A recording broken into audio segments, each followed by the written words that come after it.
All right, we're going to talk about whole body donation. Since I'm in a van, almost looks like I'm in a coroner's transport van, but I'm not. So I was in the field of whole body donation. I was in the field for almost 15 years and got in trouble while in the field.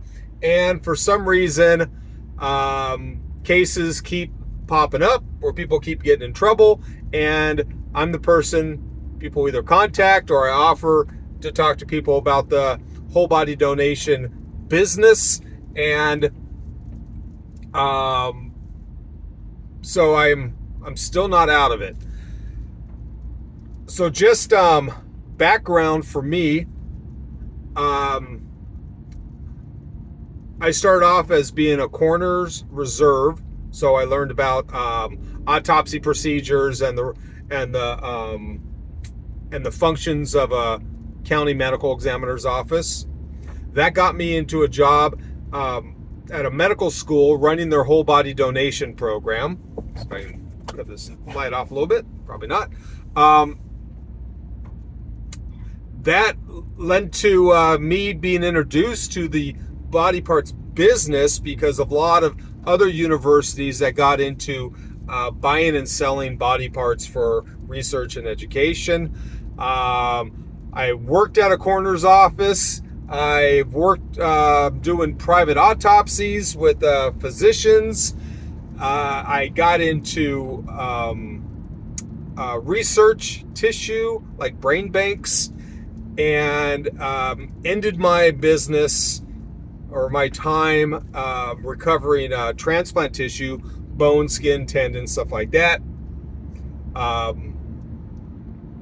And through error on my end, I caused a recall and got in trouble. We don't need to talk about my case. If we want to talk about my case, we'll talk about my case another day. But so there was a case in Colorado that or one of the most recent cases was in Colorado. A mother-daughter team.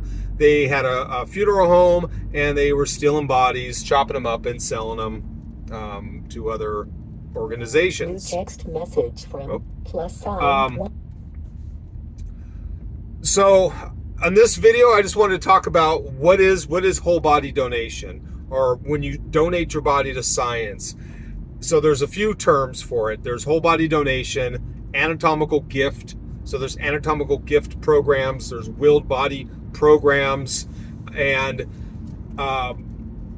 so back in the 60s, the United States or the US came out with a Uniform Anatomical Gift Act.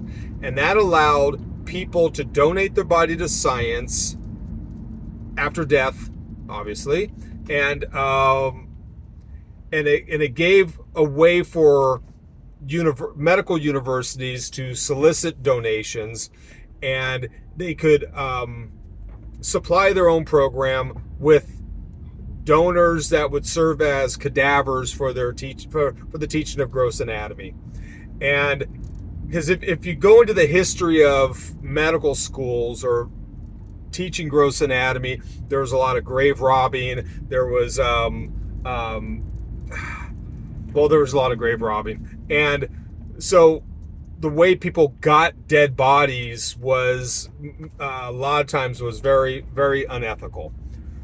So the Uniform Anatomical Gift Act gave way for, again, universities to solicit donations or whole body donations, and for families to donate themselves or their loved ones after death to science. And it became another type of disposition of human remains. So when somebody dies, not only is there a death certificate, but there's a disposition of human remains permit. And so some of the dispositions would be like burial and then cremation. Another disposition of cremation would be like scattered at sea, or if they're returned, if the ashes are put in an urn and returned to somebody's house. It's basically a paper trail showing what happened to the body. And after the Uniform Anatomical Gift Act, scientific use became a place of final disposition. Now, if disposition changes, so let's say I'm buried and somebody wants to exhume my body and bury it somewhere else, then another permit has to be filed. Same thing theoretically is supposed to happen with ashes is, if the address changes or you go from a mausoleum to another mausoleum. So that permit follows the remains. And so medical schools would be responsible for disposing of those remains afterwards. So once gross anatomy is done, the body was normally cremated. Now another permit needs to be filed, saying it's going to be cremated, and then what's going to happen to the ashes? Are they being scattered, given back to the family, put in a unnamed grave, whatever? So that's the permit side. So during that time, up through, so I got into the business in the early mid-90s. And so pretty much anytime someone donated their body to science, it was to a medical school for the most part. There may have been, there's some other programs, private programs here and there, but the vast majority of the bodies donated to a medical organization or a university. When I got into the business, that's when I started finding out about these private, they call them wet labs or cadaver workshops. So these workshops are where surgeons learn through lecture and through hands-on practice how to do certain medical procedures. Like if there's a new orthoscopic instrument that's coming out,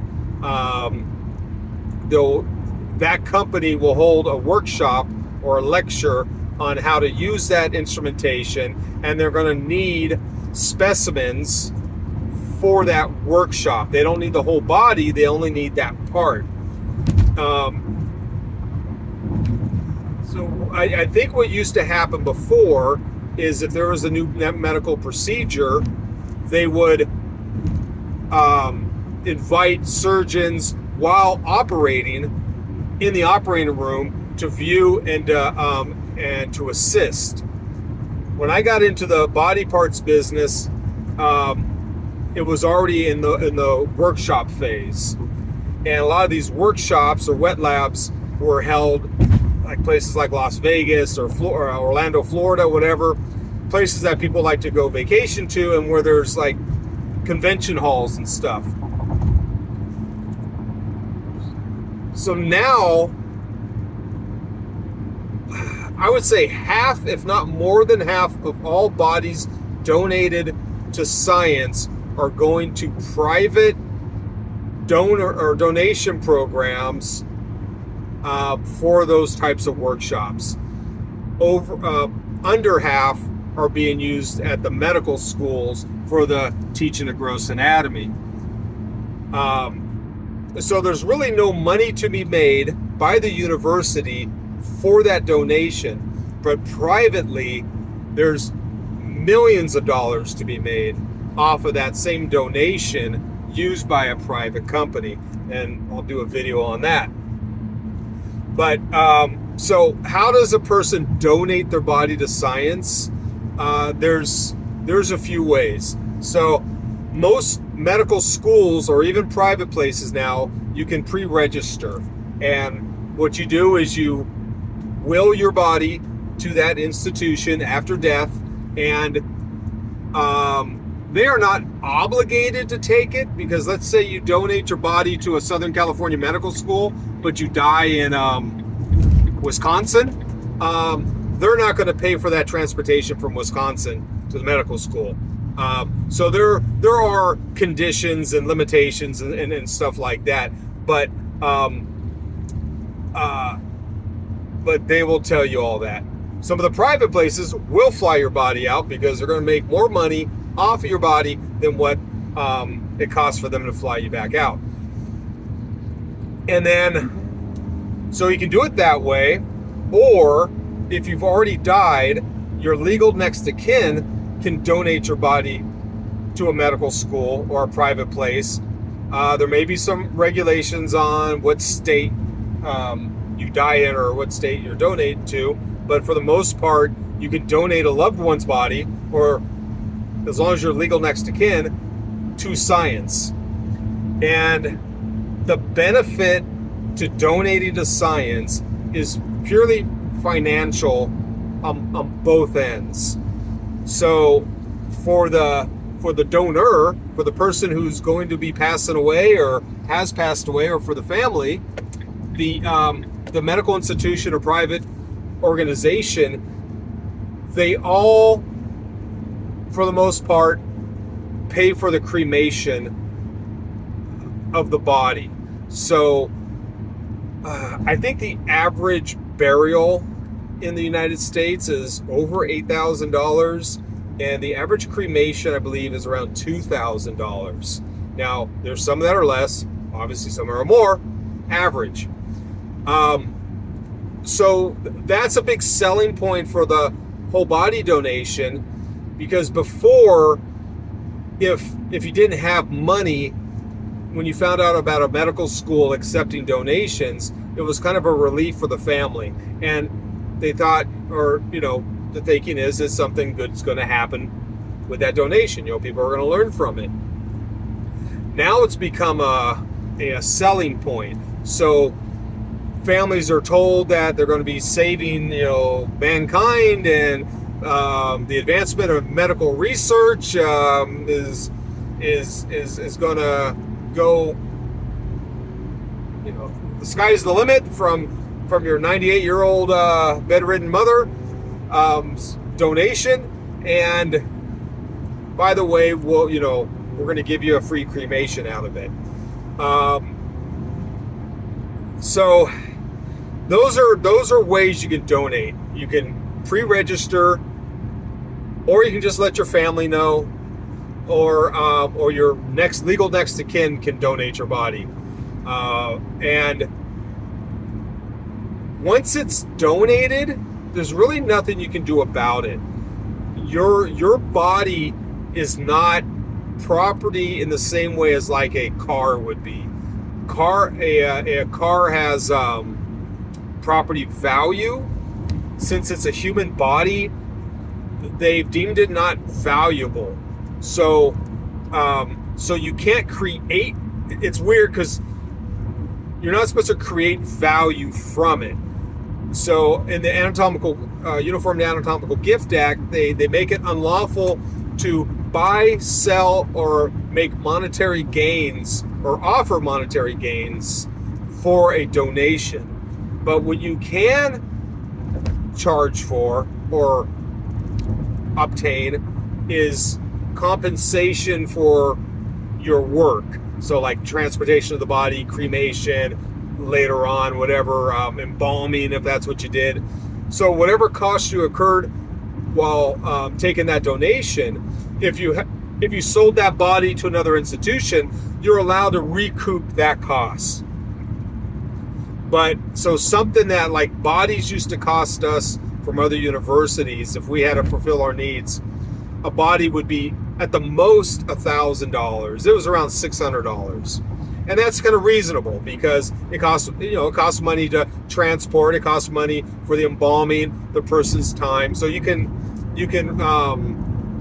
figure, or you can work out the math and see where they got that $600 figure. Now, a human body, I would say pieced out on the open market. If you can't get 10 grand off of a whole body that's, doesn't have to be prime, but just, no prior surgeries or implants and stuff like that, through research, tissue, education tissue, you should get close to $10,000 from that body. And that's one body. So now the price has gone up on bodies, and all you need to do is Google whole body donation or Anatomical Gift Act or donate my body to science, And you're going to see so many sponsored sites because they want you to donate. They want you to donate. I don't care anymore.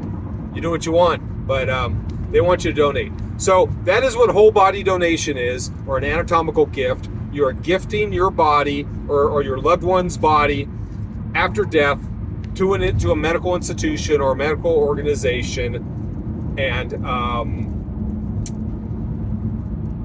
that's about it. So you're not going to get compensated for it other than a free cremation. And just think about the human body as a kind of a commodity. Or, I mean, it's not even like cars for kids. At least you get money back. I guess the monetary compensation is about the same as getting ashes back, but the other end's going to be making the money. If there's money to be made, they're going to be making the money.